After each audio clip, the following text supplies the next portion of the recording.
आम्ही सारे खवय्येमध्ये मी राणी गुणाची तुमचं स्वागत करते रत्नागिरी शहरामध्ये। रत्नागिरी शहर हे अनेक ऐतिहासिक गोष्टींसाठी प्रसिद्ध आहे। त्यातलीच एक महत्त्वाची गोष्ट म्हणजे थिबा राजाचा पॅलेस। आता हा पॅलेस म्युझियम मध्ये रूपांतरित केलाय, त्यामुळे तो सगळ्यांना बघण्यासाठी खुला आहे। हा तुम्ही जेव्हा रत्नागिरीमध्ये याल तेव्हा तो नक्की बघा। पण आज आपण कोणाच्या घरी जाऊन खवय्येगिरी करतोय तेही तुम्हाला दाखवायचंय। चला जाऊया त्यांच्या घरी, या।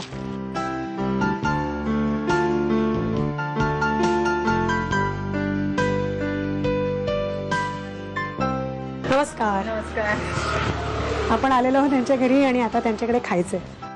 आपण आलो आहोत मेघना शेलार यांच्याकडे। हाय मेघना। हाय। कार्यक्रमात स्वागत। नमस्कार। बरं मला सांगा मेघना, काय करता आपण? मी हॉटेल मॅनेजमेंटच्या कॉलेजला लेक्चरर आहे। म्हणजे आमच्याच जवळपास रिलेटिव्ह फील्ड मध्ये। हां, रिलेटिव्ह फील्ड मध्येच। म्हणजे मी किचन डिपार्टमेंट आहे ऍक्च्युअली माझं, आणि मी घरी कुकिंग क्लासेस, त्याच्यानंतर ऑर्डर्स, वेगवेगळ्या कुकिंग ऑर्डर्स। हो, तसंच मी परीक्षक म्हणून सुद्धा जे आपल्या पदार्थांच्या रेसिपीज वगैरे कॉम्पिटिशन्स भरतात तिथे सुद्धा मी ॲज अ परीक्षक म्हणून जाते। म्हणजे आम्ही एकदम परफेक्ट व्यक्तीकडे आलो आहोत, कारण आता त्यांच्याकडनं जेवढं आम्ही शिकू ना तेवढं खरं तर कमीच आहे। हो मेघना। हो, मलाही स्वतःला काही क्वेरीज असतील, टिप्स हव्या असतील तर मला वाटतं या सगळ्या गोष्टी तुमच्याकडनं मिळतील। नक्कीच टिप्स आणि भरपूर मिळतील। येस। सुरुवात कशापासून करतो आपण? आज व्हेज खास सीख। व्हेज खास सीख। अच्छा, तुम्ही सीखला वगैरे ते लावणार आहे? मस्त। ऍक्च्युअली सीख में आपण साती स्टिक जी असते त्याच्यावरती लावून मग आपण फ्राय करणार आहोत। अच्छा, चालेल। कारण प्रत्येकाकडेच ग्रिल असेल असं सांगता येत नाही, म्हणून सगळ्यांनाच बनवता येईल त्या दृष्टीने हा प्रकार। मग त्याचं साहित्य आम्हाला नीट सांगा। साहित्य लिहून घ्या। भिजवून वाटलेले सोया ग्रॅन्युअल्स, किसलेलं पनीर, कॉर्नफ्लॉर, किसलेलं गाजर, बारीक चिरलेला पुदिना, मीठ, मिरची पेस्ट, आलं लसूण पेस्ट, चिली फ्लेक्स, धना जिरा पावडर, चाट मसाला पावडर, गरम मसाला पावडर आणि वेलची पावडर। साहित्य तर झालेलं असेलच तुमचं लिहून, पण मला सांगा की काय सुरुवात करायची? सर्वप्रथम आपण किसलेलं पनीर घेऊया बोलमध्ये। ओके। पाणी पण निथळून पूर्ण? हा, पूर्ण पाणी भिजवून घ्यायचं। आणि मग कम्प्लिटली ड्राय असलं पाहिजे। अच्छा। आता याच्यामध्ये चाट मसाला पावडर, जर थोडं आंबट पाहिजे असेल तर तुम्ही अजून घालवू शकता चाट मसाला। त्याच्यानंतर थोडी वेलची पावडर। अच्छा, बऱ्यापैकी वेलची पावडर घातलाय तुम्ही? हो, त्याचा एक स्वाद चांगला येतो। त्याच्यानंतर चिली फ्लेक्स, तुम्हाला तिखटच्या ऐवजी चिली फ्लेक्स, कारण आपण हे आतमध्ये भरतोय, वरती आपल्याला कोट सोयाचा येणार आहे, तर त्यामुळे वरती आपण कोटिंगला ग्रीन चिली घालणार आहोत आणि इथे आपण रेड चिली घालतोय।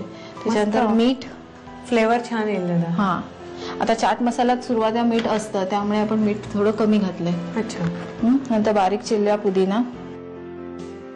आता हे सर्व आपण हे जे मसाले घातले तर सर्व आपण एकत्र करायचे आहेत। ओके। आता आपण त्याचे छोटे बॉल्स तयार करून घेऊ आणि या स्टिक्सला लावून घेऊ। अच्छा, मी लावतच असं जायचं? आधी करून घ्यायचे आणि मग? नाही, लावतच जायचंय आपल्याला छोटे छोटे।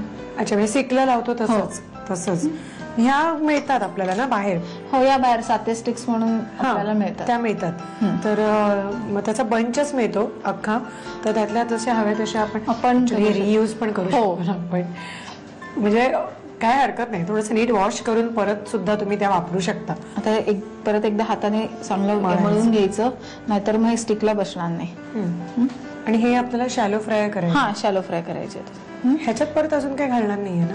नाही, आपण आता याच्यावरती सोयाचं कोटिंग देणार आहोत। कसं काय करणार सोयाचं कोटिंग? म्हणजे सोया जो आपण वाटून घेतलेला आहे, सोया ग्रॅन्युअल्स, त्याचं आपण वरती कोटिंग देणार आहोत सगळं मसाला। नाही बुडवायचं, दाखवते ना। ओके।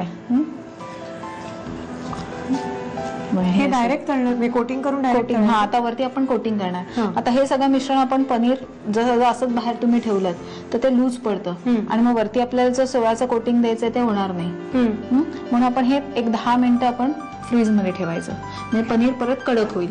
आणि मग आपल्याला केलेलं आहे ते आधी फ्रीज मध्ये ठेवायचं आणि मग पुढचं प्रोसिजर करायचं? ओके। तर मग आपल्याला कोटिंग बसणार नाही वरती। ठीक आहे। हे तुम्ही शिकवलंय तुमच्या विद्यार्थ्यांना? हो सर। सगळ्यांना शिकवले. मग त्यांनी ज्यांना करून दाखवलं असेल, म्हणजे घरी आलेल्या गेस्टना खायला घातलं असेल, तर त्यांच्याकडचे असे काही रिपोर्ट्स तुमच्याकडे येतात का? काय वाटतं तेव्हा? आता ही जर ऍक्च्युअली डिश बघायला गेलं तर ही नॉनव्हेज डिश आहे. मग ह्याच्यावरती आपण आता व्हेजचं म्हणजे सोयाचं ग्रॅन्युल्स आपण हे करतोय, पण ऍक्च्युअली ह्याला वरती कोटिंग चिकनच्या खिम्याचं दिलं जातं. पण मग व्हेजिटेरियनना ऑप्शन्स राहत नाही म्हणून आपण त्याच्याऐवजी सोया, म्हणजे व्हेजिटेरियन्सलाही म्हणजे खाल्ल्यासारखं वाटतं ना, की काहीतरी नॉनव्हेज हे वाटतंय. आता आपले तयार झालेले आहे. फ्रीजमध्ये ठेवायला. हा, आता हे फ्रीजमध्ये ठेवायला लागते. आपण ते फ्रीजमध्ये ठेवून घेऊ आणि मग पुढचं तयारी करूया. फ्रीजमधनं आपण काढून घेतल्यात स्टिक्स त्या आपण बनवलेल्या. तर आता परत हे पूर्ण कव्हरसाठी आहे. हो, आता हे कव्हरसाठी आपल्याला करायचं. ओके. आता आपल्याला सगळं मिक्सिंग करायला लागेल. हे कसं करून घेतलं मला सांग ना. सोयाबीनचं सोयाचे चंक्स आपल्याला बाजारात मिळतात. तर ते गरम पाण्यामध्ये एक अर्धा तास ठेवून दिले आणि पूर्ण थंड झाल्यानंतर गार पाण्यामधनं परत एकदा काढले आणि पाणी पूर्ण निथळून काढलं आणि स्क्वीज करून थोडं मिक्सरमध्ये वाटून घेतलं. अच्छा, म्हणजे तसा तो लगदा मिळाला ह्याचा. ओके, ठीक आहे.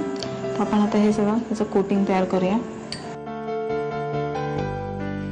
आता जे नॉन व्हेजिटेरियन आहेत त्यांनी सुद्धा ही सेम प्रोसिजर, फक्त इथे चिकनचा खिमा येईल. ये बस. आता याच्यामध्ये थोडासा गरम मसाला पावडर, चाट मसाला, धना जिरा पावडर, वेलची पावडर. पावडर घालायचीच, म्हणजे घालायची, जरा त्याने टेस्ट जरा वेगळी येते. मिरची पेस्ट तुमच्या आवडीनुसार, मला कितपत तिखट आवडतं. त्याच्यानंतर आलं लसूण पेस्ट. त्याच्यानंतर आपण किसलेलं गाजर घालू शकतो. आता तुम्हाला जर आवडत असेल तर भाज्या तुम्ही घालू शकता. मग त्या जशा आवडेल जशा आवडेल तशा. आणि आता बाइंडिंगसाठी आपल्याला कॉर्नफ्लॉवर लागेल. तर मग ते बाइंड होणार नाही. आता कॉर्नफ्लॉवरच्या ऐवजी तुम्ही अजून तांदळाचं पीठ किंवा बेसन पीठ सुद्धा वापरू शकता, पण चव बदलेल. चव बेसनाने. किंवा ब्रेड क्रीम्स म्हणून सुद्धा तुम्ही घालू शकता. एक ब्रेड क्रीम हरकत नाही ट्राय करायला. आता जिथे नॉन व्हेजिटेरियन साठी तुम्ही अंड्याचा वापर करू शकता. कसं घालायचं अंड? असं फोडून घालायचं अंड, म्हणजे बीट करून. मग त्याला कोटिंग चांगलं येतं. अच्छा, आता हे आपण हे सगळं मिक्सिंग करणार आहोत. हे करताना आपण एक काळजी घ्यायची की सोया ग्रॅन्युल जे आपण मिक्सरमधून वाटतो तर थोडंसं पाणी असलं पाहिजे. नाहीतर मग जर पूर्ण ड्राय जर झाले तर मग आपल्याला वळता येणार नाही, ते सीक आपल्याला लावता येणार नाही. ओके, ह्याची एक काळजी घ्यायची. मिश्रण व्यवस्थित एकजीव झालेलं आहे. आणि दुसरं महत्वाचं म्हणजे हे टिप जी त्यांनी सांगितली ती प्लीज आपण जिथे रेसिपी लिहितोय त्याच्या बाजूला लिहून ठेवा, कारण हे पनीरचं जे चिकटवलंय आपण सीकला, तर ते फ्रीजमध्ये ठेवल्यामुळे ते इतकं चांगलं घट्ट झालेलं आहे. नाहीतर ते तुम्ही सांगितलं तसं फुसफुशीत होणार ना, त्याच्यावरती कोटिंग बसणारच नाही आणि ते सगळंच मिक्स होईल. हो, त्याचं आतला लेअर बाहेरचा लेअर असं, आणि मग कटलेट नवीन तयार होतील. नाही, सो हे प्लीज लक्षात ठेवा. आता आपण ह्याला लावून घेऊया. सुरुवातीला मला वाटेल की हे बाइंड होत नाहीये, पण जरा थोडं प्रेस करायला लागतं याला, तरच ते वरती कोट बसू शकतो. अच्छा, पण ह्याच्यामध्ये कॉर्नफ्लॉवर आहे म्हटल्यानंतर ते व्यवस्थित सलग असं होईलच. हो, पण फक्त हे आता डीप फ्रायच करायला लागेल ना? डीप फ्राय नाही, शॅलो फ्राय. ओके, बेस्ट आहे. हो, केवढं हेल्दी आहे ते ना, फारच उत्तम. अजून पनीरच्या ऐवजी तुम्ही टोफू यूज करू शकता, म्हणजे अजून पण घेऊ शकतो. राईट. हा, आता आपला एक सीक तयार झालाय. ठीक आहे, अशा पद्धतीने आम्ही हे लावून घेतो, म्हणजे शॅलो फ्राय करते. रेडी झालेले आहेत आम्हाला ते तळण्यासाठी आता, आणि शॅलो फ्राय करतोय. यथेच्छ खायला मिळणार आहेत. तर डीप फ्राय करू शकता, पण शॅलो फ्रायमुळे ते ऍक्च्युली कसं होतं, डीप फ्राय केल्यानंतर मग खूप खाता येत नाही. हा, आणि तेल हेवी पण होतं ना ते. तर त्याच्याऐवजी जर शॅलो फ्राय केलं तर खरंच मस्त असं खाता येईल, कुरकुरीत चांगली डिश. 5 मिनिटात छान ते कुरकुरीत करून घेऊया. आणि कबाब खायचे ना तर ते पुदिन्याच्या चटणीबरोबर, तर त्याच्यामुळे, किंवा नुसते, ज्याला जसं आवडतं तसं. ऍक्च्युली ह्याच्यामध्ये सगळंच आहे. तर हे रेडी करतोय तोपर्यंत तुम्ही साहित्य आणि कृती घ्या. व्हेज खास स्टिक बनवण्यासाठी लागणारं साहित्य: भिजवून वाटलेले सोया ग्रॅन्युल्स, किसलेलं पनीर, कॉर्नफ्लोअर, किसलेलं गाजर, बारीक चिरलेला पुदिना, मीठ, मिरची पेस्ट, आलं लसूण पेस्ट, चिली फ्लेक्स, धणे जिरे पावडर, चाट मसाला, गरम मसाला आणि वेलची पूड. कृती: प्रथम एका बाउलमध्ये किसलेलं पनीर घेऊन त्यामध्ये चाट मसाला, वेलची पावडर, चिली फ्लेक्स, मीठ आणि चिरलेला पुदिना घालून मिश्रण मळून घ्यावं. त्याचे छोटे बॉल्स करून ते स्टिक्स मध्ये लावून घ्यावे. हे बॉल्स फ्रीज मध्ये 5 ते 10 मिनिटात सेट करून घ्यावे. एका बाउल मध्ये वाटलेले सोया ग्रॅन्युल्स, गरम मसाला, धणे जिरे पूड, वेलची पूड, मिरची पेस्ट, आलं लसूण पेस्ट, किसलेलं गाजर आणि कॉर्नफ्लोअर घालून मिश्रण एकजीव करून घ्यावं. तयार मिश्रण सेट केलेल्या बॉल्स वरून लावून घ्यावं. पॅन मध्ये तेल गरम करून तयार बॉल्स शॅलो फ्राय करून घ्यावेत.